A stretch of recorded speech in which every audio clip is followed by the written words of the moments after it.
Il y a un point qui est indéniable, que nous serons tous d'accord, c'est que ce qui caractérise les trois personnes qui forment Dieu, c'est bien l'amour qui les anime, jusqu'à ne former qu'un seul. C'est incroyable de voir que cette unité, que comme Jésus l'enseigne au sujet, par exemple, des couples, où il dit la femme se séparera de ses parents, quittera ses parents pour s'attacher à son mari, et ils ne deviendront qu'une seule chair. Mais eux, Dieu le Père, Dieu le Fils et Dieu le Saint-Esprit ne forment qu'un seul.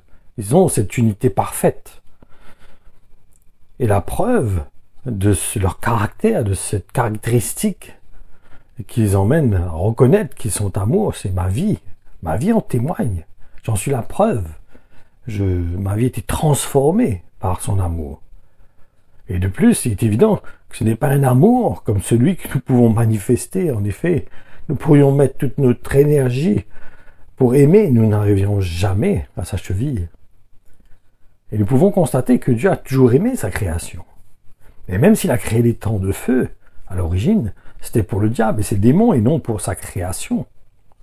En tant qu'humain, cette création terrestre.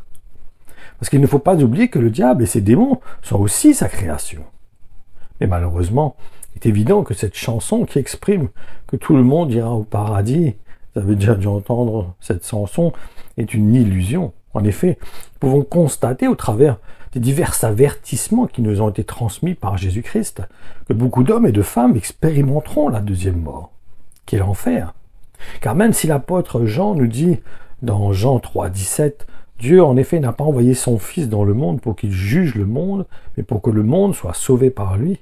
Cela n'empêche pas qu'il est indéniable qu'il y aura un jugement sur les hommes qui n'auront pas placé leur confiance en Jésus-Christ.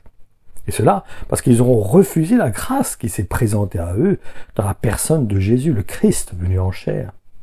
Jean 12, 47 et 49 nous dit « Si quelqu'un entend ce que je dis mais ne l'applique pas, ce n'est pas moi qui le jugerai, car ce n'est pas pour juger le monde que je suis venu, c'est pour le sauver. Celui donc qui me méprise, ne tient pas compte de mes paroles, a déjà son juge. C'est cette parole même que j'ai enseignée. Elle le jugera et le condamnera. Elle le jugera et le condamnera au dernier jour. Car je n'ai pas parlé de ma propre initiative. C'est le Père lui-même, dont je suis l'envoyé, qui m'a prescrit ce que j'aurais à dire et comment je devrais le dire. Ce que nous devons comprendre, c'est que le jugement ne sera pas exercé sur une personne tant qu'il n'a pas reçu la lumière. En effet, tant qu'il est dans les ténèbres, dans l'obscurité, mais il ne voit pas clair, il n'a pas connaissance de la lumière. Donc il ne sera pas condamné. Par contre, il sera jugé sur ses œuvres. Mais pour ceux qui ont eu part à la lumière, qui étaient dans les ténèbres et ils ont connu la lumière, par contre, eux, ils seront jugés s'ils auront préféré les ténèbres à la lumière. Car il est dit que celui qui repart en arrière n'est pas digne de moi. Voyons cela dans Jean 3, 15 jusqu'à 21. Afin que quiconque croit en lui ait la vie éternelle, car Dieu a tant aimé le monde qu'il a donné son Fils unique, afin que quiconque croit en lui ne périsse point, mais qu'il ait la vie éternelle. Dieu en effet n'a pas envoyé son Fils dans le monde pour qu'il juge le monde, mais pour que le monde soit sauvé par lui. Celui qui croit en lui n'est point jugé, mais celui qui ne croit pas est déjà jugé, parce qu'il n'a pas cru au nom du Fils unique de Dieu. Et ce jugement, c'est que la lumière était venue dans le monde. Les hommes ont préféré les ténèbres à la lumière, parce que leurs œuvres étaient mauvaises. Ils ont préféré leurs œuvres mauvaises que d'aller à la lumière. Car quiconque fait le mal est la lumière, et ne vient point à la lumière, de peur que ses œuvres ne soient dévoilées. Mais celui qui agit selon la vérité, il vient à la lumière, afin que ses œuvres soient manifestées, parce qu'elles sont faites en Dieu. Ma conclusion, combien il est important de considérer l'amour que Dieu nous a manifesté en Jésus, en tant que le Fils unique de Dieu. C'est cet amour qui rend témoignage de la volonté de Dieu, du cœur de Dieu, du caractère de Dieu, qui veut nous emmener à hériter de son royaume. Mais on a besoin d'emprunter un chemin. On a besoin de prendre des directives, des directions aussi. On a besoin de courir comme dans une course vers un but à atteindre. une destinée. Mais à pas rester sur place. À pas rester dans les ténèbres. C'est comme si je suis dans un tunnel, et que je suis un petit peu découragé, puis au bout d'un moment je vois une lueur au loin. Cela va me permettre de savoir que le bout du tunnel est au bout. Quand je serai arrivé à cette lumière, le tunnel aussi aura fini. Donc, c'est une espérance pour moi de savoir que quand je vois cette lumière au loin, cela m'encourage à me dire, voilà, ce tunnel a une fin. Il va se terminer quand je vais rencontrer cette lumière. Quand Christ vient à nous, c'est cette lumière qui apparaît à notre cœur.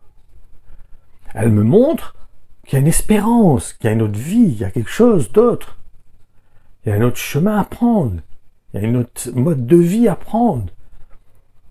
Je sors de ces ténèbres pour aller vers la lumière. Mais je ne vais pas rester dans la lumière, dans les ténèbres, pardon. Non, je ne reste pas dans les ténèbres, je vais vers la lumière. Donc c'est important pour nous de reconnaître et de réaliser que si Jésus est la lumière, moi-même je suis appelé à être une lumière aussi. Si je connais la lumière mais que je suis ténèbres, il y a quelque chose qui ne va pas. Je ne peux pas avoir une connaissance de la lumière et moi manifester les ténèbres. C'est important pour moi que cette lumière vienne prendre mon être, éclairer tout mon être, me transformer et m'emmener à devenir moi-même la lumière qui éclaire le monde. Et c'est quoi cette lumière? C'est la connaissance de Jésus-Christ. C'est la parole de Dieu, vivante, efficace, tranchante, plus qu'une épée à double tranchant, qui renverse les raisonnements, qui emmène des pensées captifs de l'obéissance de Christ, pour revêtir Jésus-Christ, pour représenter Jésus-Christ. Ce n'est pas une connaissance intellectuelle, c'est un cœur qui est transformé, c'est un cœur qui a le caractère de Christ, qui connaît Christ, qui connaît la volonté de Dieu pour sa vie. Et il marche à partir de ce moment-là dans la lumière. Donc restons dans la lumière. Si on n'a pas encore connu la lumière, venons à la lumière.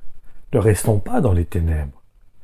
Et surtout, si nous avons connu la lumière, que nous avons commencé à marcher dans la lumière, et que notre vie manifeste des ténèbres, repentons-nous et revenons à Jésus-Christ pour marcher, continuer à marcher dans les ténèbres.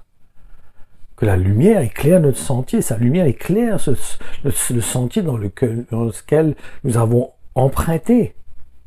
Et que nous puissions rester sous cette lumière jusqu'au bout, jusqu'à la fin, sans défaillir. Le Seigneur est là pour cela. C'est lui la lumière. Nous ne sommes pas la lumière. La lumière, elle éclaire notre vie et après se reflète au travers de nous. Et restons sous la lumière. Que le Seigneur vous bénisse encore, que sa parole vous affermisse, vous établisse dans la foi et vous emmène à marcher de victoire en victoire pour la gloire de Dieu notre Père au nom de Jésus-Christ. Amen.